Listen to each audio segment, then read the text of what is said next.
अस्सलामुअलैकुम and welcome to cyber hacks YouTube channel. तो आज के इस वीडियो में हम देखने वाले हैं यूएसबी रबर डकी के बारे में। यूएसबी रबर डकी क्या है, ये किस तरह से काम करता है, इसको किस किस तरह से यूज़ में लिया जा सकता है और ये कितना ख़तरनाक हो सकता है और ये इतना फेमस क्यों है।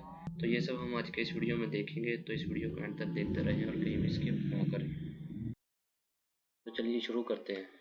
यूएसबी रबर डकी जो है ये एक हैक 5 का प्रोडक्ट है जो कि 2010 में इन्वेंट हुआ था, जो जब कि कीस्ट्रोक इंजेक्शन जो है वो इन्वेंट हुआ था, कि मतलब कि आप किसी और डिवाइस के ज़रिए उसको यूएसबी की तरह कनेक्ट करके आप उससे कीबोर्ड की तरह उससे कोई भी की जो है वो एंटर करवा सकते हैं, हालांकि वो एक्चुअल में कीबोर्ड नहीं होता। तो ये डैरन किचन ने ये 2010 में इसको इन्वेंट किया था।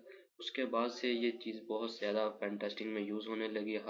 इससे इसके बहुत से पेलोड्स बन गए जिनसे आप कोई बैकडोर क्रिएट कर सकते हैं सिस्टम में, या उसके ज़रिए आप एक्सफिल्ट्रिंग डॉक्यूमेंट्स कर सकते हैं, यानी कि आप कोई भी इम्पोर्टेंट डॉक्यूमेंट या किसी भी तरह का डाटा जो है उसको चुरा सकते हैं और किसी भी तरह के क्रेडेंशियल जो हैं वो निकाल सकते हैं, वाईफाई के पासवर्ड्स, दूसरे पासवर्ड्स वगैरह। इस तरह के बहुत सारे काम जो हैं आप डकी स्क्रिप्ट के पेलोड की मदद से आप सेकंड्स में कर सकते हैं।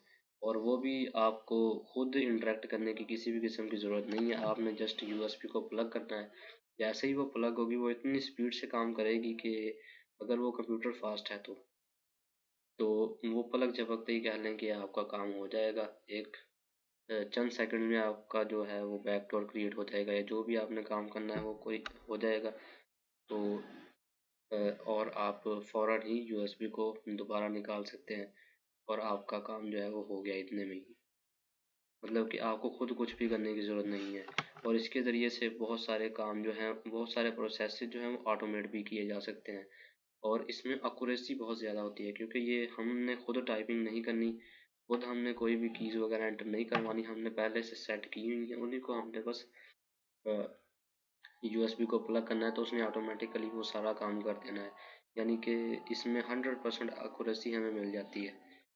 तो ये काम किस तरह से करती है, तो ये एक ह्यूमन इंटरफेस डिवाइस यानी कि HID डिवाइस के तौर पर काम करती है। HID डिवाइस में आते हैं हमारे पास कीबोर्ड, माउस और इस तरह की दूसरी कुछ डिवाइसेस जिससे हम कोई भी इनपुट देते हैं अपने कंप्यूटर को, अपने सिस्टम को। तो इसी वजह से इसको कोई भी एंटीवायरस या कोई भी फायरवॉल जो है वो डिटेक्ट नहीं करती, और ना ही इसको किसी भी तरह से फिर ब्लॉक किया जाता है। और जो भी इनपुट इससे दी जाती है वो सारी की सारी इनपुट जो है वो एक्सेप्ट कर लेता है सिस्टम एज इट इज़। उसमें किसी भी किस्म की मतलब कि उसको प्रॉब्लम नहीं होती। इसी वजह से ये इतना ख़तरनाक है कि इसको किसी भी तरह से ब्लॉक नहीं किया जा सकता।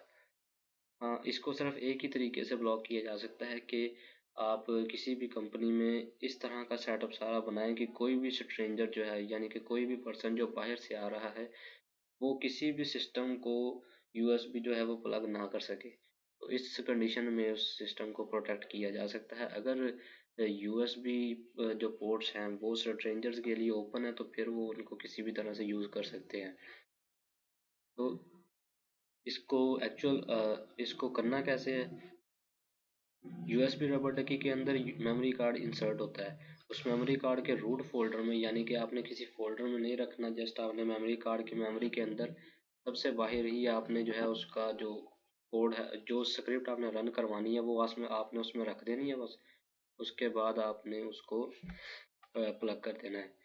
तो ये स्क्रिप्ट जो है ये डकी स्क्रिप्ट में तैयार की जाती है। तो मैं बहुत सारी स्क्रिप्ट्स जो हैं वो बनी बनाई पड़ी हैं, वो मैं आपको दिखा भी देता हूँ, आपको मैं लिंक भी शेयर कर दूंगा। यहाँ पर एक हैक 5 का गिटहब पर पेज है, वहाँ पर बनी बनाई स्क्रिप्ट्स पड़ी हुई हैं। और यहाँ पर एक डैरन का ही जो कि इसके क्रिएटर हैं उनका पेज है, जो कि कॉन्स्टेंटली जो अपग्रेड भी होता रहता है। और इसमें विंडोज 7, 10 और 11 के लिए बहुत सारे पेलोड्स हैं, और OS X के लिए भी हैं और एंड्रॉयड के लिए भी पड़ा हुआ है। और ये देखिए मल्टीपल किस्म के है डाउनलोडर है, आप कोई चीज़ डाउनलोड करके उसमें पेलोड को कोई भी मतलब कि आप वायरस डाउनलोड करवा सकते हैं किसी सिस्टम में, आप किसी सिस्टम में फिशिंग अटैक कर सकते हैं, या और किसी भी किस्म की कोई उसकी कोई फाइल कहीं पर अपलोड करवा सकते हैं।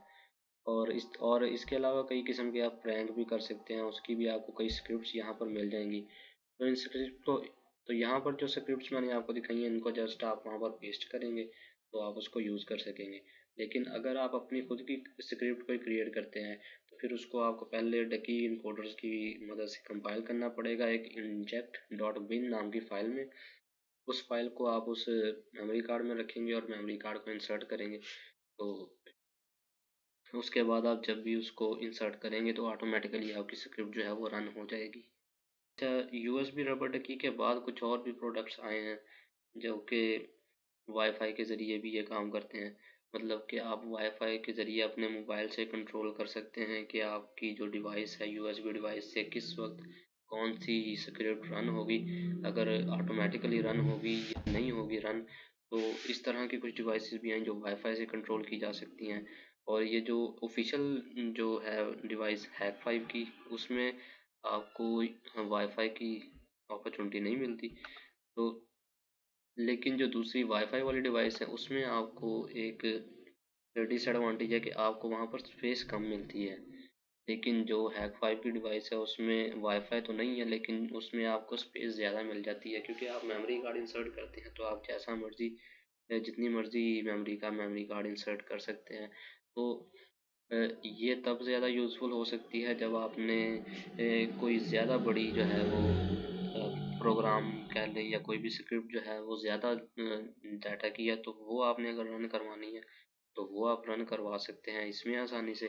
लेकिन अगर आपने कोई बड़ी स्क्रिप्ट्स वगैरह रन नहीं करवानी, कोई बड़े प्रोसेस ऑटोमेट नहीं करवाने, लेकिन आपने वैसे ही यूज़ करनी है तो आप वाईफाई के ज़रिए यूज़ कर सकते हैं।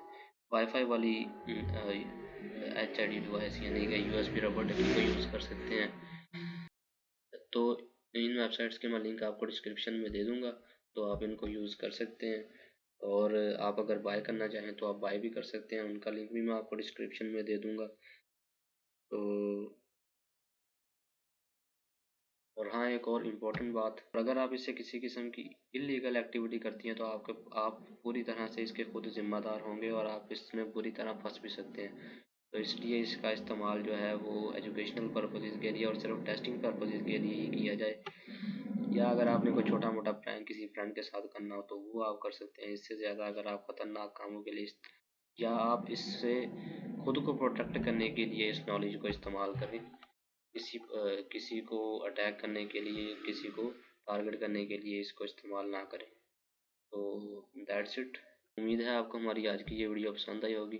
तो इस वीडियो को ज़्यादा से ज़्यादा लाइक और शेयर करें और हमारे चैनल को सब्सक्राइब करें और साथ मौजूद बेल आइकन को प्रेस कर दें ताकि आने वाली हर नई वीडियो का नोटिफिकेशन आपको टाइम टू टाइम मिल सके। So thanks for watching. अल्लाह हाफिज़।